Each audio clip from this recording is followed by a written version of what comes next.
How's it going? Day 25. Pretty soon I won't be doing the day count anymore.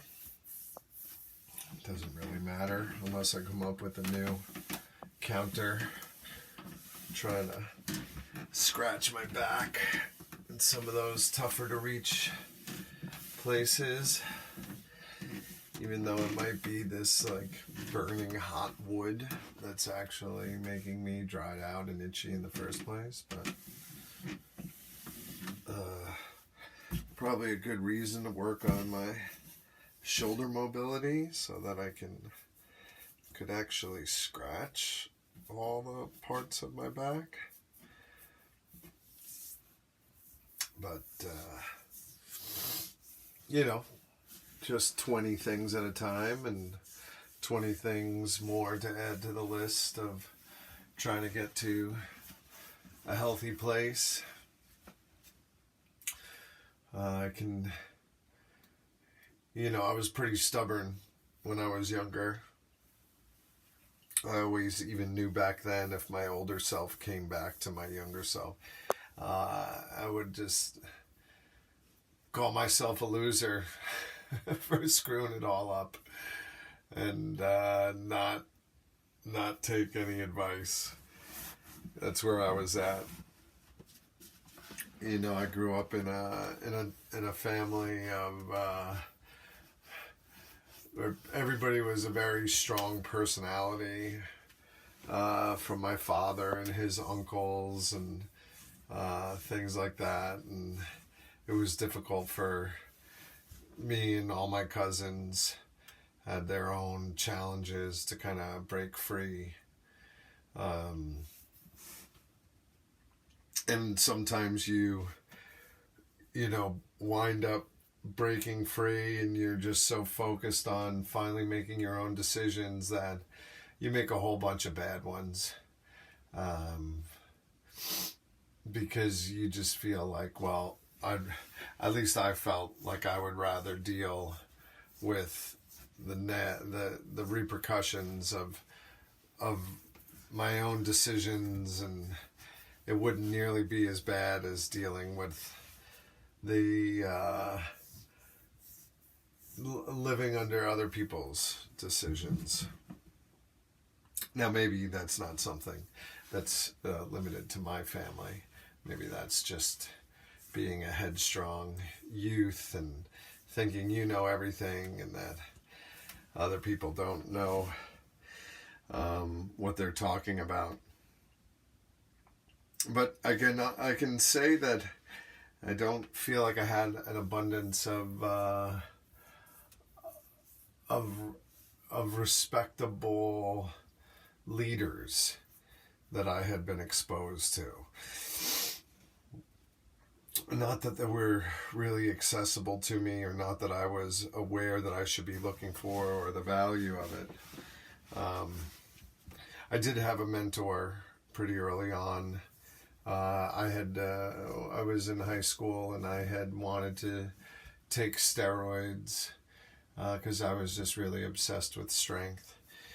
And my guidance counselor had me talk to a former student at the school, and this guy was an all-American powerlifter and was super strong, and I wound up becoming great friends with him and training with him. He took me under his wing, took me into his house, his family, and pretty much for a year and a half to 2 years before I left for college, I would spend 2+ hours a night with him at the gym, just pumping weights and lifting and doing whatever we needed to do to get as strong as we could.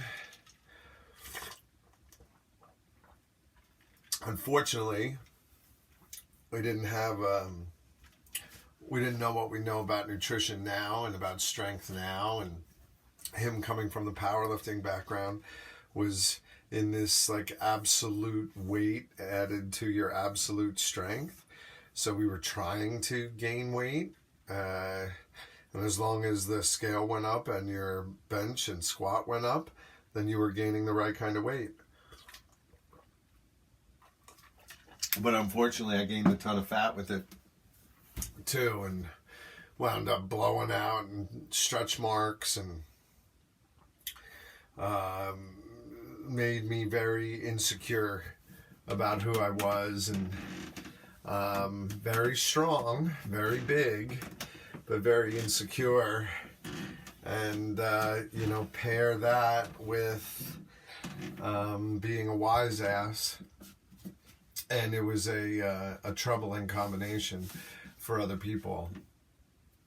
And I knew every fat joke. I would love to make fat jokes about myself, and I loved at times being fat and embracing it, but then other times I absolutely hated myself for it.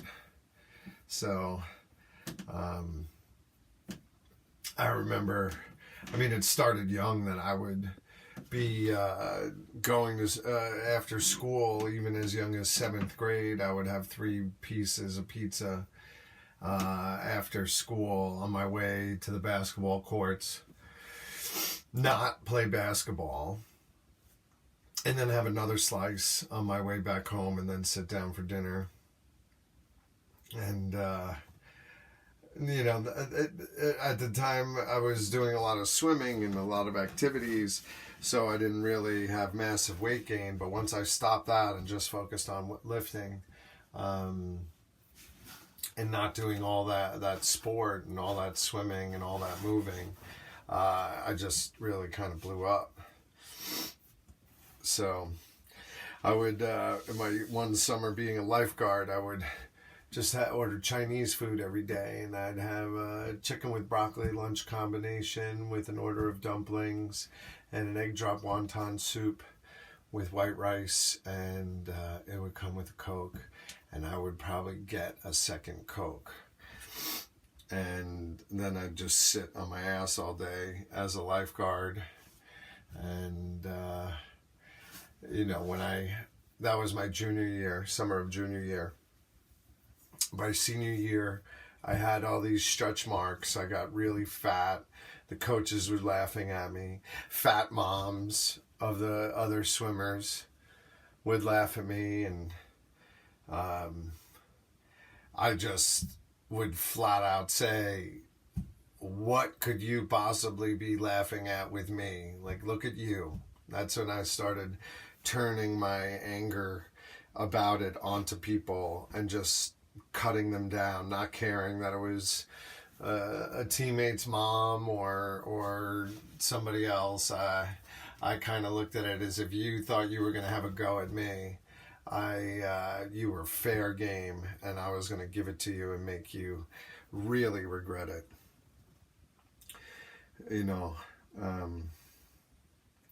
And then as I went through college, heavily drinking, and I would go out on a Thursday night, drink all night, come home maybe 1 o'clock, 2 o'clock, 3 o'clock in the morning, order maybe 50 to 100 wings, or a huge calzone or sausage roll. And these were the size that, like, they basically folded over a small pizza or a regular pizza, and I'd crush one of those, go to sleep, and wake up at 10 or 11 o'clock the next day, and my buddy would be looking for somebody to go with him for Friday afternoon Pizza Hut, Friday morning or Friday noon Pizza Hut buffet.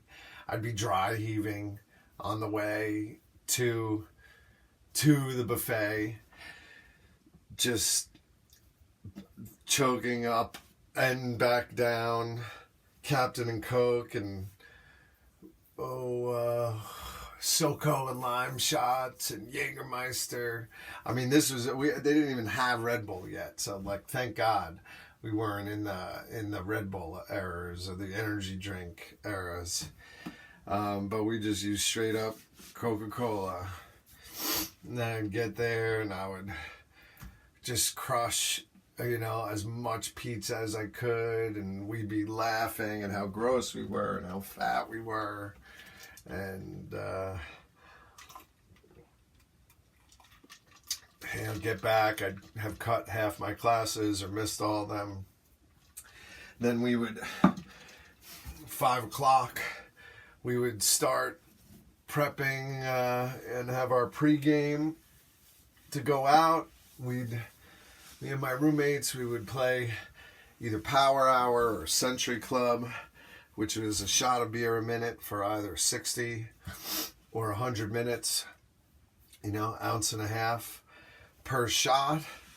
It basically was anywhere from 9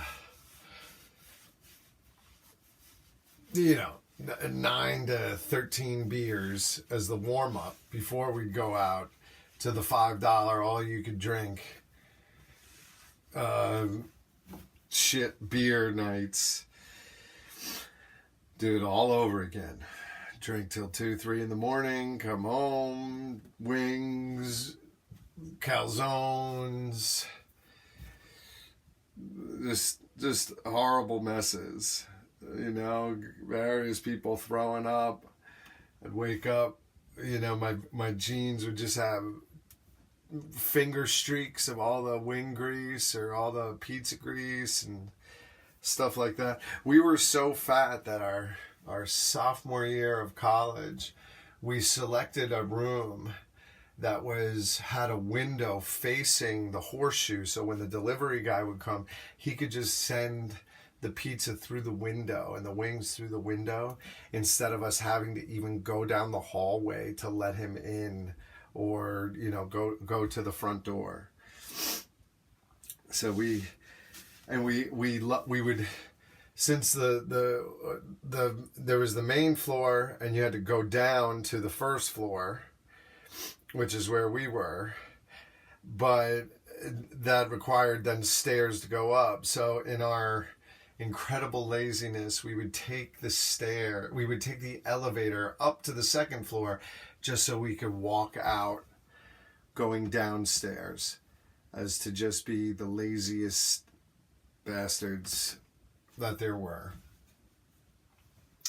So that's why I will not pay for my children to just go to any old college and get any old degree and shell out what was $100,000 in 2000. I graduated, right? It was about $25,000 a year. So,